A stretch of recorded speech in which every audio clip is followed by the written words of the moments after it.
Terungkap tampang mahasiswa Universitas Negeri Semarang, UNNES, yang kirim chat pelecehan ke driver jasa titip, Justip.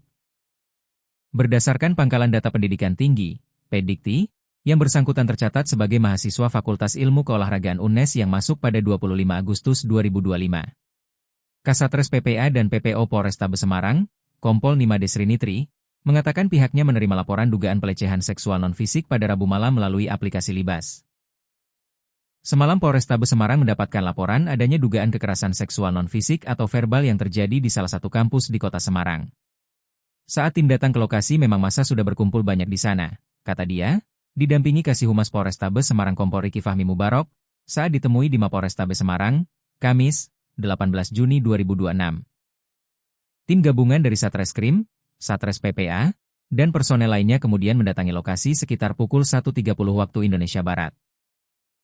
Kala itu kondisi sudah cukup ramai dan terduga pelaku nyaris diamuk massa sehingga langsung dievakuasi ke Polrestabes Semarang untuk menghindari hal-hal yang tidak diinginkan.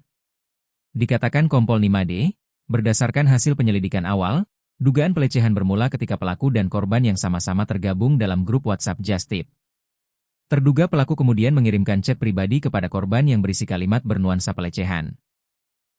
Korban yang tidak menerima perlakuan tersebut kemudian menceritakan kejadian itu kepada teman-temannya.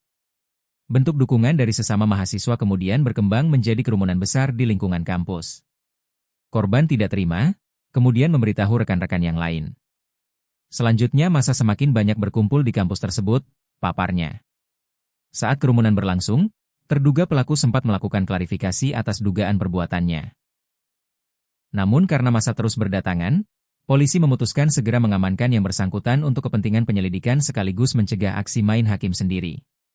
Pihak kepolisian memastikan hingga saat terduga pelaku diamankan tidak ditemukan adanya tanda-tanda kekerasan fisik. Kami cek kondisi terduga terlebih dahulu apakah ada kekerasan atau tidak. Sejauh ini tidak ada kekerasan yang dialami, kata Kompol Nimade. Saat ini MF masih menjalani pemeriksaan intensif selama 24 jam di Polrestabes Semarang. Status hukumnya masih sebagai saksi karena penyidik masih melakukan pendalaman terhadap seluruh rangkaian peristiwa, termasuk motif pelaku dan kemungkinan adanya tindak pidana lain. Polisi juga masih menyelidiki berbagai informasi yang beredar di media sosial, termasuk dugaan modus pelaku dalam grup jasa titip. Sejumlah informasi tersebut belum dapat dipastikan karena masih dalam proses klarifikasi. Hingga kini baru satu orang yang secara resmi melapor sebagai korban dugaan pelecehan seksual non-fisik. Namun penyidik menduga masih terdapat korban lain sehingga masyarakat yang pernah menerima pesan serupa diimbau segera membuat laporan. Kami masih menunggu apabila ada korban-korban lain yang memang menerima chat atau dugaan pelecehan seksual non-fisik untuk segera melapor ke Polrestabes Semarang agar dapat kami proses lebih lanjut, ungkap dia. Penyidik juga memastikan korban dan terduga pelaku sebelumnya tidak saling mengenal secara pribadi. Keduanya hanya diketahui berada dalam grup jasa titip yang sama. Sejauh ini polisi telah memeriksa 2 orang saksi, yakni rekan korban serta pihak yang mengetahui proses pengamanan terduga pelaku di lingkungan kampus.